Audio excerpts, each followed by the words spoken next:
Hello दोस्तों, सोनी भैया की क्लासेस में आपका फिर से स्वागत है। जैसे कि हमने अभी लास्ट टाइम भी पढ़ा था, रिसोर्सेज क्या होते हैं, उनकी डेवलपमेंट क्या होती है, किस तरीके से होती है, कैसे हम उनको क्लासीफाई करते हैं। उसके बाद हमने उनके कंजर्वेटिव मेजर्स के बारे में पढ़ा, लैंड पोर्शंस के बारे में पढ़ा। अब हमें पढ़ना है लैंड रिसोर्सेज के बारे में कि जो रिसोर्सेज हमें ज़मीन पे उपलब्ध होते हैं, हमें अवेलेबल होते हैं, वो हमारे क्या होते हैं।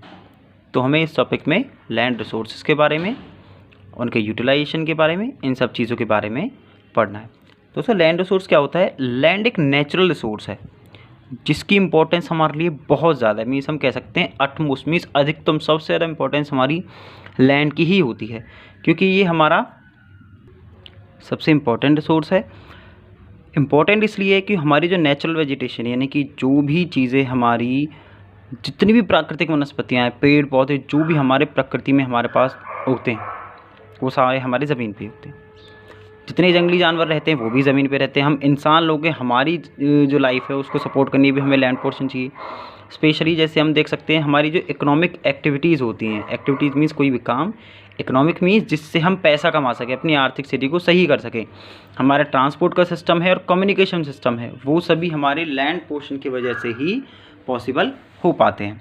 तो ओवरऑल इंडिया में जो हमारे पास लैंड पोर्शन है वो हमारा रिलीफ फीचर्स में है। रिलीफ फीचर मीन्स कैसे? जैसे कि माउंटेन्स हैं, प्लेन एरियाज़ हैं, प्लेट्यूज़ हैं और आइलैंड्स हैं। माउंटेन्स यानी कि पहाड़ी इलाका, प्लेन मतलब सिंपल जमीन वाले इलाके, प्लेट्यूज़ मीन्स जो रिवर्स के आसपास के इलाके होते हैं, जो थोड़ी ऊंच नीच वाले इलाके होते हैं, जो ना प्लेन एरियाज़ कह सकते हैं ना माउंटेनियस एरियाज़, उनको हम कह सकते हैं। और आइलैंड्स मीन्स जो एक द्वीप होता है। आइलैंड क्या होता है? चारों ओर से जो समुद्र के पानी से घिरा हो, उसे हम लोग आइलैंड बोलते हैं। और जो हमारा इंडिया है, ये आपको बता देता हूँ, इसमें इंडिया है वो हमारा एक पेनिनसुलर कंट्री। पेनिनसुलर क्या होता है? जो किसी भी 3 साइड से एक सी या ओशन पोर्शन से घिरा हुआ होता है, वो हमारा आइलैंड नहीं होता, उसे हम पेनिनसुलर एरिया बोलते हैं। और हमारी जो इंडियन कंट्री वो एक पेनिनसुलर कंट्री है। ओके, तो आप इस टॉपिक पे आते हैं। ये मैंने आपके लिए एक छोटा सा डायग्राम बनाया है जिससे हम इस चीज़ को क्लियर कर सकें। हमारे ओवरऑल 100% पोर्शन में से 27% हमारा प्लेट्यू रीजन है, 30% हमारा माउंटेनियस रीजन है और 43% हम सबसे ज़्यादा हमारे पास प्लेन एरियाज़ वाला, प्लेन्स वाला रीजन है।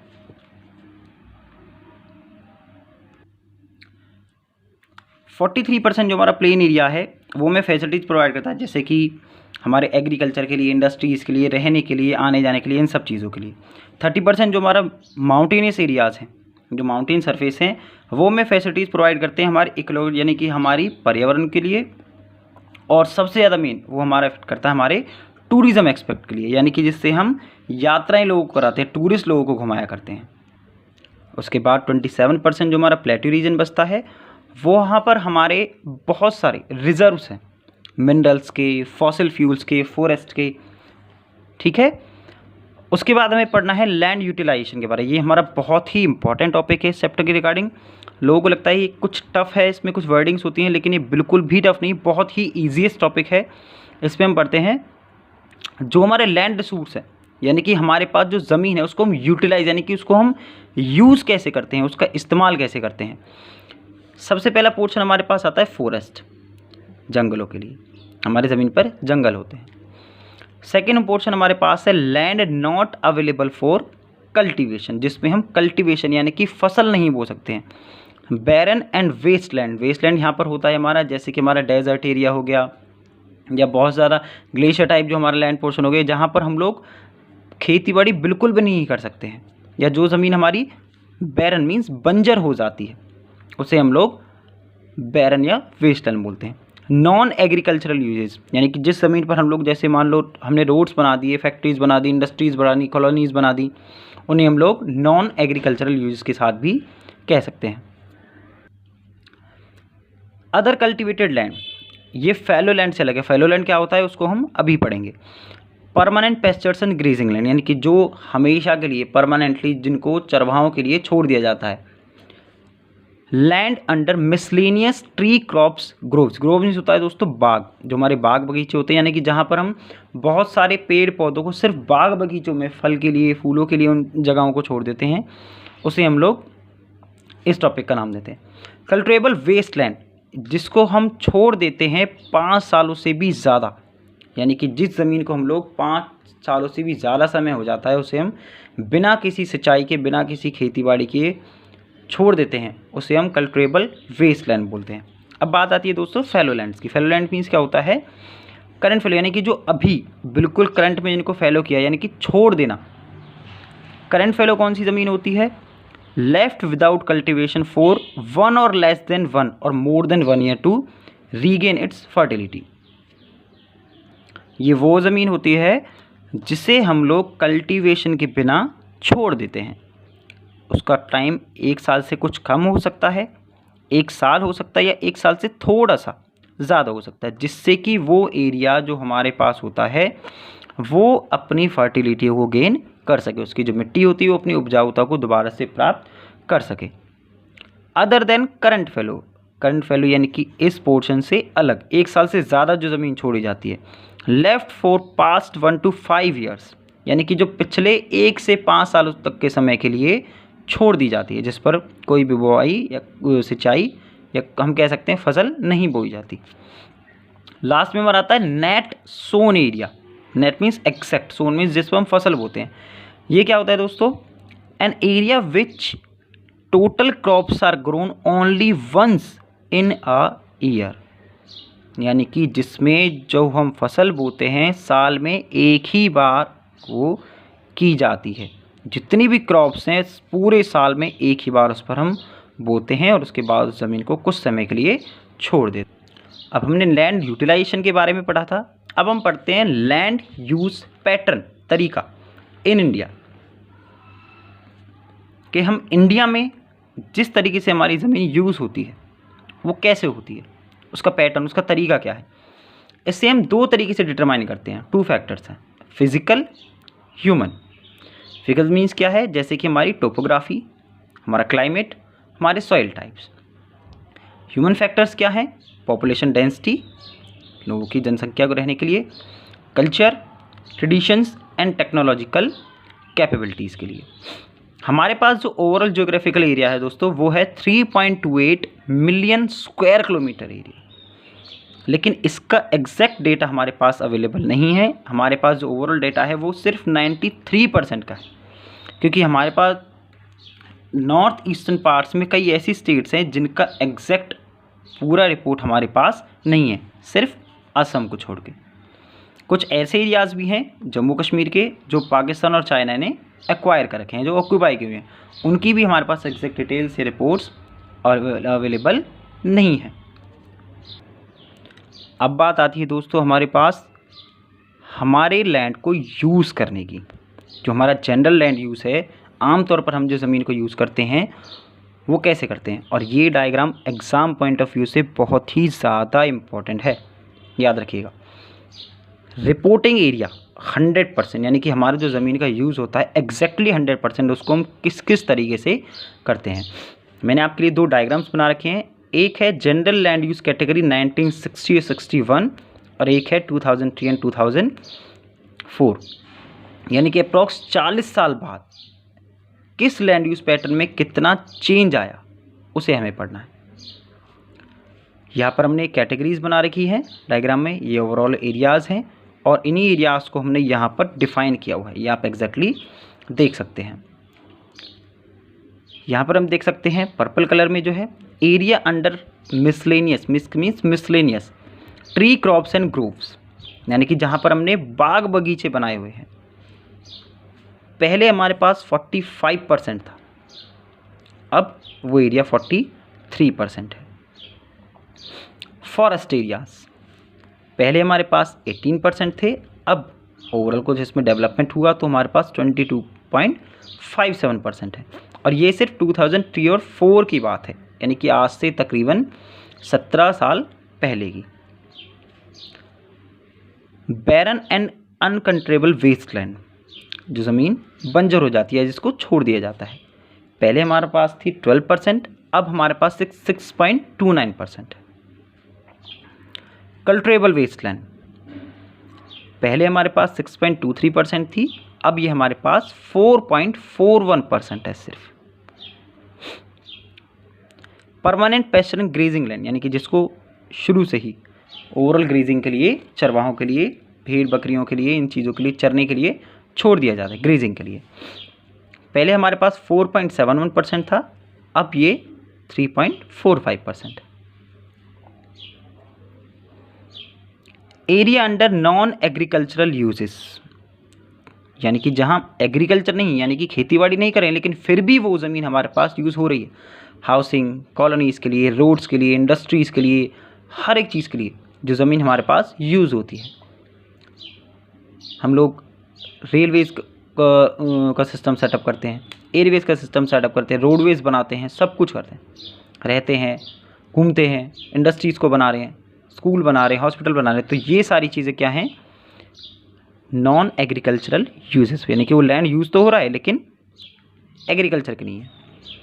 पहले हमारे पास 4.95% था, अब वो 7.29% है।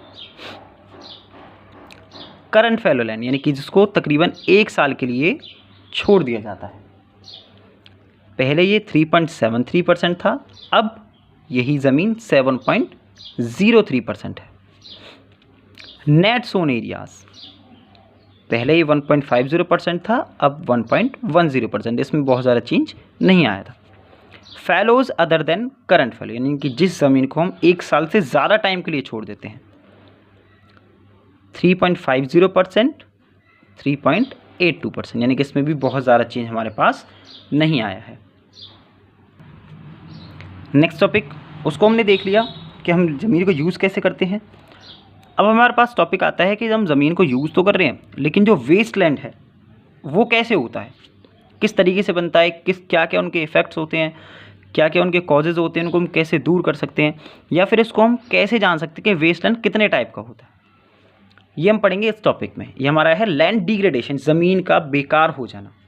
ओवरऑल होता क्या है, पहले इस डायग्राम से हम एक समझते हैं, फिर लैंड डिग्रेडेशन के बारे में, उसके कॉजेज़ के बारे में और उसके कंजर्वेटिव मेजर्स के बारे में हम लोग पढ़ेंगे। हमारे पास इंडिया में वेस्टलैंड, ये सन 2000 की रिपोर्ट है, जिसमें 56% जो है वो वाटर एरोडेड एरिया है, पानी की वजह से जो बेकार हो गया।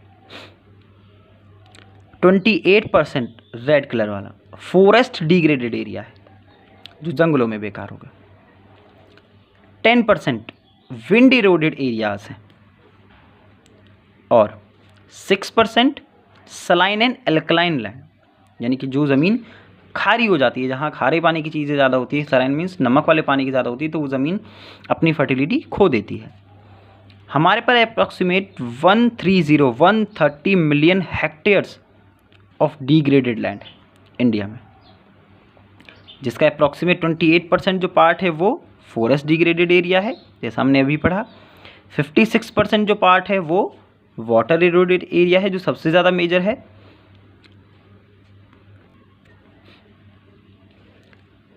बाकी जो रेस्ट पार्ट है वो विंड और सलाइन या अल्कलाइन डिपॉजिट्स हैं, यानी कि जो तेज़ हवाओं की चलने की वजह से जहाँ पर पेड़ पौधे नहीं हो पाते हैं, वहाँ मिट्टी हमारी ऐसी उड़ती रहती है उसकी वजह से, या फिर जहाँ ज़मीन पर कुछ खारा पानी, यानी कि एक पानी की अच्छी क्वालिटी हमारे पास नहीं होती है, मीठा पानी नहीं होता है, और वहाँ वो पानी जमा हो जाता है, तो वो हमारी ज़मीन की फर्टिलिटी को, उसकी उपजाऊता को ख़त्म कर देता है।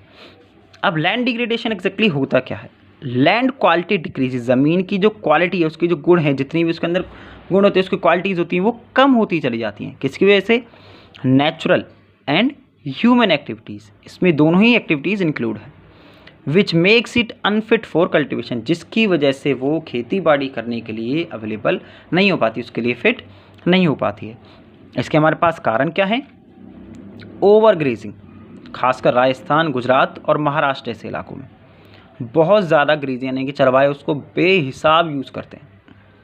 ओवर इरीगेशन, इरीगेशन का मतलब हमारे यहाँ पर सिंचाई करना ही होता है, लेकिन ओवर इरीगेशन से हमारे यहाँ पे एक सिचुएशन क्रिएट हो जाती है, जिसको हम जैसे कह सकते हैं ज़मीन का दलदल बन जाना। That means water logging lead to increase its salinity. That means क्या होता है? वाटर लॉगिंग मतलब पानी का इकट्ठा हो जाना, पानी जो एक जगह इकट्ठा हो जाता है, कलेक्ट हो जाता है, और ख़ासकर अगर वो सलाइन वाटर हो तो वो ज़मीन की सैलिनिटी को इंक्रीज़ करता है, जिससे हमारी ज़मीन बेकार हो जाती है, और वो ज़मीन पानी के जमा होने की वजह से दलदल भी बन जाया करती है। Waste from industries causes pollution, जो हमारा वेस्ट प्रोडक्ट आता है इंडस्ट्रीज से वो हमारा पॉल्यूशन क्रिएट करता है, जैसे कि लैंड पॉल्यूशन हो गया, वाटर पॉल्यूशन हो गया। इतने सारे वेस्ट केमिकल चीज़ें आती हैं जो हमें रिवर्स में उन चीज़ों में डाल देते हैं, ज़मीन पे डालते हैं, वो हमारी ज़मीन को बेकार करती हैं। डिफॉरेस्टेशन, पेड़ों का काटना, and over burying at mining sites. Over burying means ज़मीन को हद से ज़्यादा खोदना, माइनिंग यानी कि खान खोदने के लिए जब हम यूज़ करते हैं तो उससे हद से ज़्यादा उसको हम खोदना शुरू कर देते हैं और उसको ऐसे ही छोड़ दिया जाता है, तो वो ज़मीन अपने आसपास के एरियाज़ को भी इफ़ेक्ट करती है और वो साइट्स बिल्कुल बेकार हो जाया करती हैं। मिनरल प्रोसेसिंग, मिनरल्स को निकालना या फिर मिनरल्स को मेंटेन करना, उनको प्रोड्यूस करना। सीमेंट इंडस्ट्री के लिए लाइमस्टोन को तोड़ना और ज़मीन पर जमना। जब हम सीमेंट इंडस्ट्री के लिए, सीमेंट बनाने के लिए लाइमस्टोन का यूज़ करते हैं तो उसे हम बहुत सारे अलग पार्ट्स में तोड़ देते हैं, बहुत सारे यूज़ करते हैं उसको। तो वो पार्ट्स मोस्टली क्या होते हैं, उन्हें जो वेस्ट प्रोडक्ट्स होते हैं उनको हम ज़मीन पे फेंक देते हैं और वही प्रोडक्ट्स हमारे पास क्या करते हैं, जब मान लो बारिश होती है तो ज़मीन पे जितनी भी सॉइल है उसके अंदर जो ये पानी आना चाहिए, तो ये जो इक्विपमेंट्स होते हैं, ये जो कंपोनेंट्स हैं लाइमस्टोन के, ये उसे फ़िल्टर नहीं होने देते हैं, ये उसके फिल्ट्रेशन रोक देते हैं और उसकी वजह से पानी सही तरीके से ज़मीन पर नहीं पहुंच पाता है। अब हमने ये पढ़ा लैंड डिग्रेडेशन क्या होता है, ज़मीन कैसे बेकार होती है। अब हमें पढ़ना है कि हम उनको कंजर्व कैसे कर सकते हैं, यानी कि उसको बचा कैसे सकते हैं। एफॉरेस्टेशन, ड्राइंग थोड़ी अच्छी नहीं है लेकिन आप समझ सकते हैं, बहुत ज़्यादा, जितना ज़्यादा हो सके पेड़ पौधों को उगाना। और ये हमारे हर एक घर में हम समझ सकते हैं इजीली तरीके से। अगर एक इंसान भी किसी भी खाली जगह पर अगर एक एक पौधा भी उगाता है तो हमारे देश में ना तो हरियाली की कमी रहेगी, ना ऑक्सीजन की, और ना ही इतने सारे पोल्यूशन हमारे पास हो पाएगा। जितना ज़्यादा पेड़ उगाएंगे उतनी ही ज़्यादा हमें अच्छाई मिलेगी और उतना ही ज़्यादा हमारे पर्यावरण को भले का काम होगा। दूसरा, proper management of grazing. Grazing के लिए एक प्रॉपर मैनेजमेंट बननी चाहिए कि कितना इलाका छोड़ना है परमानेंट ग्रेजिंग के लिए, कितना नहीं छोड़ना है, किस हद तक वहाँ पे करनी है। कंट्रोल ऑन ओवर ग्रेजिंग, जहाँ पर एरियाज़ में ओवर ग्रेजिंग की जाती है लोगों के थ्रू, या जो अपने जितने भी उनके पास कैटल्स होते हैं उनको छोड़ देते हैं खुलेआम, उनके लिए कंट्रोल होना चाहिए। माइनिंग एक्टिविटीज़ पर कंट्रोल होना चाहिए, कितना करना है, कितनी ब्यूरिंग करनी है, कितनी नहीं करनी है, कहाँ पर करनी है, किस हिसाब से करनी चाहिए। जहाँ पर की है वो एरिया ऐसे ही नहीं छोड़ना चाहिए जिससे वो भी बेकार हो और उसके साथ ही साथ उसके आसपास के जो एरियाज़ होती हैं वो भी उससे अफेक्टेड हो। Growing thorny bushes to stabilise sand dunes. Sand dunes means जो मिट्टी के टीले बन जाते हैं, खासकर डेजर्ट एरियाज़ में ये बहुत ज़्यादा है, तो वहाँ पर अगर हम चाहें तो थॉर्नी बुशेस यानी कि कांटों वाली झाड़ियों वाले जो पौधे होते हैं उन्हें हम उगा सकते हैं, जिससे एटलीस्ट वो क्या करेंगे, उस ज़मीन को वो पकड़ कर रखते हैं, जिससे वहाँ पर मिट्टी जो होती है वो इरोड नहीं होगी। Proper discharge and disposal of industrial waste, तो डिस्पोजल में वो कलेक्ट होने चाहिए, और जो डिस्चार्ज होते हैं यानी कि जो इंडस्ट्रीज से हमारे पास वेस्ट प्रोडक्ट निकलते हैं उसको ठीक तरीके से हमें स्टेबलाइज करना चाहिए, जिससे हम लोग उसको ज़मीन या पानी तक ना पहुंचने दें। और मैं तो कहता हूँ जितना भी इंडस्ट्रियल वेस्ट होता है उसको अगर हम रिसाइकिल कर सके तो वो बहुत ही अच्छी बात है। अगर हम लोग इन एक्टिविटीज़ को या फिर इन मेजर्स को फॉलो करते हैं तो हम शायद वाटर और लैंड डिग्रेडेशन को रोक सकें। अगर हम उसको रोकते हैं तो सभी के चेहरे इसी तरीके से होंगे, हम बहुत ही खुश रह सकेंगे, पर्यावरण खुश रहेगा, नेचर खुश रहेगा और उसके साथ ही साथ हम भी खुश रहेंगे। तो इसी के साथ ये टॉपिक यहीं फिनिश होता है। स्टे होम, स्टे सेफ और कोरोना से बचते रहें, क्वारंटाइन करें, अपने घर पे सेफ रहें, हाथों को धोएं और घर से बाहर ना निकलें, क्योंकि जान है तो जहान है। Thank you.